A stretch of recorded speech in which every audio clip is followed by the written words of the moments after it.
Hello ஸ்பார்டான்ஸ். இன்னைக்கு நான் பயங்கர ஆக்டிவாக இருக்கேன். ஏன் அப்படின்னா நீ பார்த்த படம் அப்படி, அதாவது த்ரில்லிங்கை அப்படியே புழிஞ்சு படம் ஃபுல்லாக தெளிச்சு விட்ருக்காங்க, ஸ்க்ரீன் பிளேயில் மிரட்டி விட்ருக்காங்க. அந்த மாதிரி ஒரு படம் தான் பார்க்க போகிறோம். படத்தோட பேர் டிஸ்டர்பியா. இது ஒரு சிம்பிளான கதைக்களம் தான், ஆனால் அதுக்குள்ள த்ரில்லிங்கை வச்சு திருவி விட்டுருக்காங்க. என்ன அப்படின்னா, நம்ம ஹீரோ இப்போ ஹவுஸ் அரெஸ்ட்ல இருக்காரு. அது காரணம் என்ன அப்படின்னா, இவர் ஸ்கூல்ல டீச்சரையே அடிச்சிருக்காரு. ஏன் டீச்சரை அடிச்சாரு அப்படின்னா, ரீசெண்டா தான் அந்த ஹீரோவோட அப்பா இறந்து போயிருக்காரு. ஸோ அந்த டிப்ரெஷன்ல இருந்திருக்காரு. அப்ப டீச்சர் ஏதோ ஒரு கேள்வி கேட்க டென்ஷன் ஆன இவரு டீச்சர் கணத்திலே பொல்லேன்னு அடி விட்டுருக்காரு. அதனால அந்த கேஸ்ல இப்ப இவரு ஹவுஸ் அரெஸ்ட்ல இருக்காரு. ஸோ இப்படி இருக்கும்போது அந்த ஹவுஸை தாண்டி இவர் வெளியில போயிட்டாரு அப்படின்னா மறுபடியும் போலீஸ் பிடிச்சிரும். இவர் மேல உள்ள பனிஷ்மெண்ட் அதிகமாகும். சரி, இவர் இப்ப வீட்டுக்குள்ளதான் இருக்காரு, வீட்டை தாண்டி வெளியே போறாரு அப்படின்றது எப்படி தெரியும் போலீஸ்க்கு அப்படின்னா, இவர் காலில் ஒரு சிப்பை கட்டி விட்டுருக்காங்க. அந்த சிப்ல இருந்து ஒரு சிக்னல் மூலமா இவர் வீட்டுக்கு உள்ள இருக்காரா, காம்பவுண்டை தாண்டிட்டாரா அப்படின்றது போலீஸ்க்கு தெரிஞ்சு போயிடும். ஸோ இப்படிதான் அவரோட வாழ்க்கை இருக்கு. இந்த சமயத்துலதான் பக்கத்து வீட்டுக்கு ஒரு பொண்ணு குடி வருது. அந்த பொண்ணை இவர் டெய்லி பார்த்துக்கிட்டே இருக்காரு. இவர் என்னதான் பண்ண முடியும், வீட்டுக்குள்ளே எவ்வளவு சும்மா இருக்க முடியும். ஸோ இவர் என்ன பண்றாரு, கையில ஒரு பைனாக்குலரு, ஒரு வீடியோ கேமரா, இதை வச்சு வீட்டுக்கு வெளியே என்ன நடக்குது, யார் வர்றா, யாரு போறா, இப்படிலாம் பார்த்துக்கிட்டே இருக்காங்க. இந்த சமயத்துல தான் பக்கத்து வீட்டுல ஒரு பொண்ணும் குடி வருது.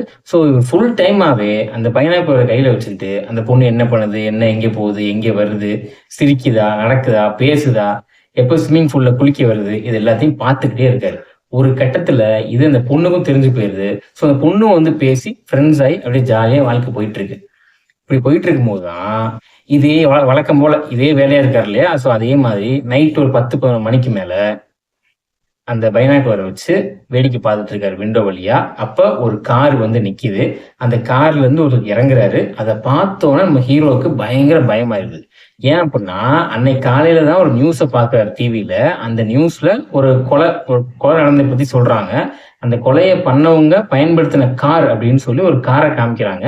அந்த காரும் இப்ப ஒரு வாசல்ல இந்த விண்டோ வழியா பாக்குறாரு இல்லையா, அங்க நிக்கிற காரும் ஒரே காரா இருக்கு. உடனே பயம் வருது, ஒருவேளை அந்த கொலையை பண்ணவர் தான் பக்கத்து வீட்டுல போய் நிக்கிறாரோ அப்படின்ற ஒரு பயம் வருது. அங்க இருந்துதான் இந்த படம் சீரியஸான டோனுக்கே மாற ஆரம்பிக்கும். அதுக்கப்புறம் நடக்கிற சம்பவங்கள் தான் மீதி படமே. இந்த படத்துல எனக்கு ரொம்ப பிடிச்ச விஷயம் என்ன அப்படின்னா, இந்த படத்துல ரொம்ப பெரிய பிரம்மாண்டமான காட்சிகளோ செலவோ எதுவுமே கிடையாது.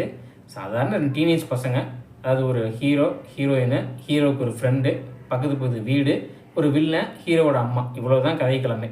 இதுக்குள்ள அந்த ஒரு பைனாக்குலரு, வீடியோ கேமரா, இதை வச்சு எவ்வளோ இன்ட்ரெஸ்டாக ரைட்டிங்கில் கொண்டு வர முடியுமோ அவ்வளோ இன்ட்ரெஸ்டாக கொண்டு வந்திருக்காங்க.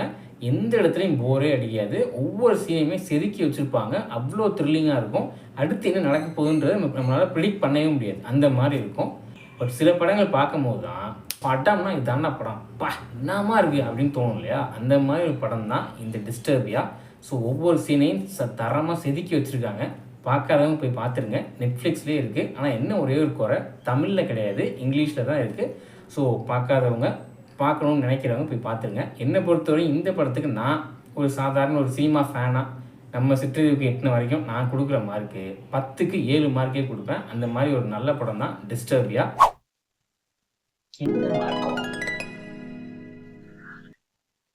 டேய், என்னடா பண்ற?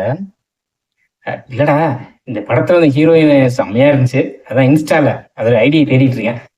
டேய், இந்த படம் 2007ரா, நம்ம இருக்கு 2024ரா. இன்னும் இந்த ஹீரோயினுக்கு வயசே ஆயிருக்கும்டா. பரவாயில்லடா. ஊசுப்ப. இந்த வீடியோ உங்களுக்கு பிடிச்சிருந்துச்சு அப்படின்னா லைக் பண்ணுங்க, ஷேர் பண்ணுங்க, சப்போர்ட் பண்ணுங்க, சப்ஸ்கிரைப் பண்ணுங்க. எப்படி இருந்துச்சுன்றதை கமெண்ட்ல பதிவு பண்ணுங்க. அப்புறம் நாளைக்கு பார்ப்போம், ஓகேவா?